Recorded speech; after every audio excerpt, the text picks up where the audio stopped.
I never imagined that it would be me who cheated. But everything changed that night. Raindrops fell from the bleak sky like blood, pattering against the glass. I sat on the bed with the phone trembling in my palm and only one message shown on the screen. "Are you certain you want to take this action?" With my heart racing, I bit my lip. I wanted to pretend I hadn't read the message and throw the phone away. However, there was another half that wanted to respond right away. A dangerous, rebellious, ravenous portion. I looked over the bed. My husband, Mark, was still soundly asleep and breathing normally, seemingly oblivious to the fact that his wife was standing inches away at the most significant turning point in her life. Maybe I wouldn't have allowed myself to get into this predicament if our marriage had been joyful. However, it was no longer joyful. I would have laughed 5 years ago if someone had told me that my marriage would become a performance with no audience. At least on paper, Mark and I were the ideal couple. His career was steady. I was employed. I cherished our lovely home in a peaceful Seattle suburb.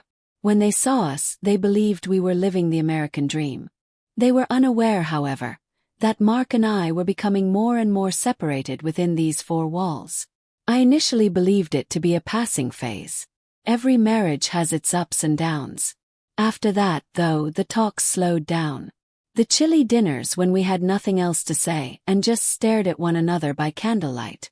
The long evenings when he occasionally arrived home late without sending a text. I wasn't a moron. I was aware that something was amiss. While Mark was taking a shower one evening, I made the decision to check his phone. Although I'm not the kind of wife that is suspicious or controlling, I felt compelled to do so. And I was correct. An Ava message had arrived. I had never seen that name before. "You are missed. I'll see you tonight." As I read the words, my fingers trembled and my palm grew tighter around the phone. His coldness, the hurriedly ended calls, and all those late nights now made sense.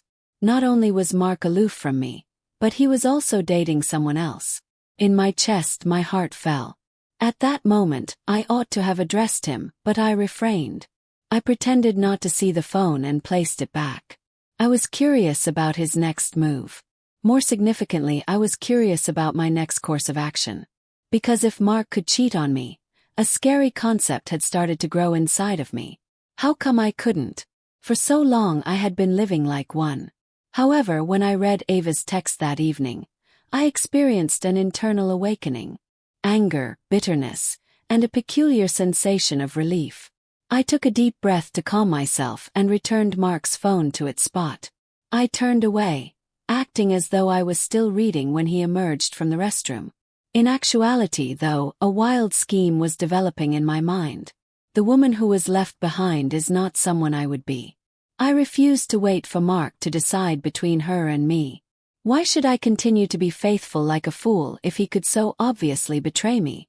I wore a tight black dress that I hadn't worn in a long time, and I applied more makeup than normal the following evening. I felt as though I was seeing a different version of myself when I glanced in the mirror. A powerful, attractive woman who is pain-free. I didn't leave to go home early and wait after Mark went, citing a late meeting as the reason. Like a fool for him, I visited Le Rêve, a tiny bar in the heart of the city, where the soothing jazz music and warm yellow lights provided a beautiful and intimate ambience that helped people forget about the outside world. I met Ethan there as well. Ethan was not unfamiliar. I had seen him a few times at parties, but I never really gave him much thought. He was a buddy of a friend. But I couldn't help but notice him tonight. His deep eyes, his somewhat disheveled hair, and the way he gazed at me as though I were the most fascinating thing in the place. Ethan was the first to say, "Long time no see." His smile fluttering as though he could see right through my thoughts. I took a drink of wine and shrugged. "We haven't had much opportunity to speak, I suppose." His eyes read every thought I had as he cocked his head to gaze at me. "So, is there a chance today?" I was aware of my actions. I was aware that I was playing a risky game. I didn't care about the repercussions, though, as I looked into Ethan's eyes. I had spent too much time living by Mark's rules. My own tale needed to be rewritten. I discreetly watched Ethan while tilting my glass. There was an odd allure to him. The type of man who was not scared to pursue his goals and knew what he wanted. I was anxious, but I was also cautious as a result. Over the jazz, Ethan's voice sounded warm and deep as he added, "It seems like you have something to forget today." With a smile, I set my glass down on the table and ran my fingertips softly over the rim. "How about you? Have you got anything to forget?" His amused eyes glistened as he laughed. Everyone has something they'd like to forget. I was aware that I was playing a risky game. Because her spouse had cheated on her, I wasn't the kind of woman who would jump into a stranger's arms. However, I wasn't the same person tonight. As a woman, I desired to feel free, even for a brief instant. With just a few millimeters separating us, Ethan leaned in my direction. I detected a faint scent of sandalwood and brandy in his breath. "Are we making a mistake?" My voice was hardly audible as I asked. Ethan took a while to respond. He gave me a lengthy look as though he was thinking about something. Then, with a delicate touch that made my heart race, he lifted his hand and ran it over my wrist. "Perhaps it's incorrect," he answered softly. "But what's wrong if we both agree?" His remarks were an invitation. I also didn't want to say no for some reason. When we exited the bar, it was late. Despite the intense wind in Seattle, I didn't feel cold. Or perhaps it was all pushed away by the enthusiasm. For me, Ethan opened the car door. "I could go immediately. I may return home. Act as though this evening never occurred. Keep up your phony marriage." But rather than backing away, I entered, shut the door, and gave him a direct stare. I wasn't a betrayed wife tonight. I wasn't a deserted woman. I was in charge tonight. Ethan's face was hazily lit by the Seattle streetlights that flashed past the automobile windows. My breathing was becoming labored. From the enthusiasm of someone ready to cross a line, rather not necessarily from apprehension. Even though I should have felt bad, I didn't. Ethan took a car to a downtown boutique hotel. It's private enough but not too fancy. I had time to change my mind as he opened the car door for me. However, I didn't. Without turning around, I exited the vehicle and entered the lobby. Few queries were posed by the receptionist. After exchanging room cards, we were in our top-floor room in a matter of minutes. Gazing down at the traffic below, I stood near the window. Where was Mark at the moment? With Ava. I was still at home, waiting like a nice wife, right? I felt a brewing rage surge up within of me. Why should I respect our marriage if he didn't? With his warm breath on my neck, Ethan stepped behind me. "What are you contemplating?" I looked over at him. "I'd rather not think about it." He grinned. And I allowed myself to forget everything that night. Sunlight peeking through the curtains the following morning roused me from a restless slumber. The cold silk sheets felt good against my skin as I rolled over. However, Ethan had left. Glancing around the empty room, I scowled. There was a little piece of paper on the bedside table. It was a little message in legible handwriting that I picked up. "I had an amazing night. I'll see you shortly." I gave a small smile. I didn't anticipate seeing him again. Even though this was only a one-time experience, I became aware of something as soon as I got out of bed and picked up my vibrating phone. I had received 16 calls from Mark. My heart fell. When I opened it, I was shivered by the first message that appeared. "You're where?" "You're not, I know that." "Home. We must speak. Right now." My hands were perspiring. It was the tone of the communication, not the fact that I was worried Mark would discover my infidelity. It didn't sound like a husband who was envious. It had the sound of a warning. I swallowed, experiencing a wave of regret. It's too late. I believed I was in charge of this game. Perhaps, though, I was mistaken. As I gazed at Mark's letter, my heart was racing. There was a problem. He would have been furious, blamed me, and even called me home right away if he had simply suspected me of cheating. However, this tone gave me the chills. I hurried out of the motel after getting dressed and grabbing my bag. I tried to relax myself by taking a deep breath before I went out onto the street. There was nothing wrong with me. In other words, I wasn't the first person to do it. I took a cab home, but as the vehicle got closer to the area, I noticed a strange car parked directly in front of the gate. No license plate, tinted windows, and a black automobile. My defensive instincts took over. In order to observe from a distance, I asked the driver to halt a short distance away and then discreetly stepped out. I had my front door open. There was a person inside. My heartbeat accelerated. With trembling hands, I picked up my phone and phoned Mark's number. He didn't respond. With my heart racing, I took a step closer. I heard a conversation coming from within as I got closer to the stairs. Solemn, quiet voice. I held my breath, pushed the door open carefully, and stepped inside. Not Mark. There was chaos in the living room. I had left everything in a different state. There were books all over the floor. Someone knocked over a chair. There were broken glasses. Mark sat in the center of the room, as if he had just woken up from a bad dream. Two odd men in black suits stood across from him, their expressions as icy as ice. As I walked in, one of them turned to face me. "Last, you're back." His voice chilled me to the bone. Mark seemed to have given up as he gazed up at me. His eyes utterly vacant. Weakly he exhaled. "I apologize. I had no idea what was happening, but I could feel a numb terror seeping into my body." I looked at the two odd men. "Who are you?" The senior citizen grinned.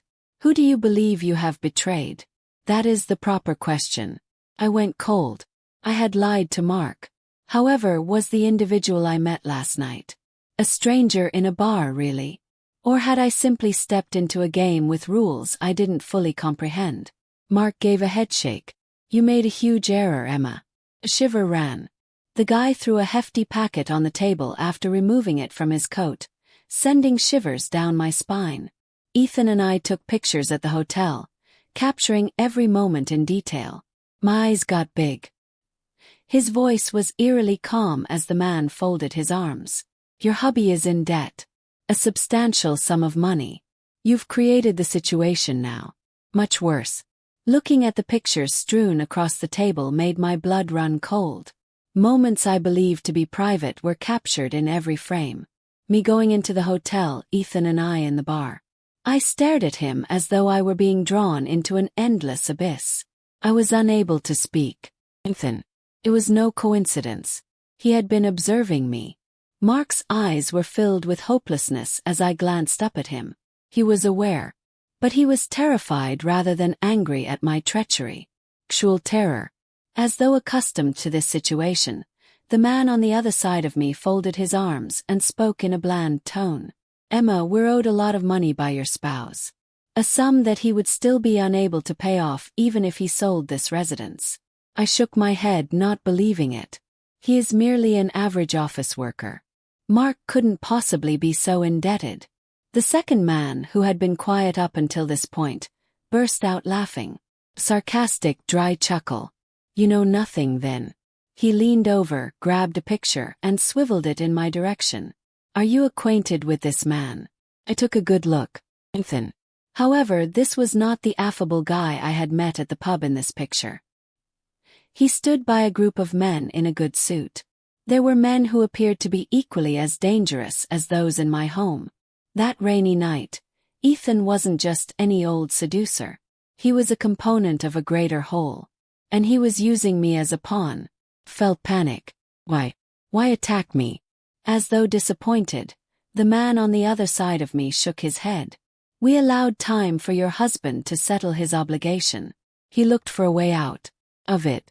However, we required an additional assurance when he postponed. Additionally, you came to our door, Emma." Mark's face was buried in his hands. He stutteringly spoke. "There was nothing I could do. They put me in danger. I swallowed if I wasn't paid. What would happen if I didn't pay?" The elderly man grinned.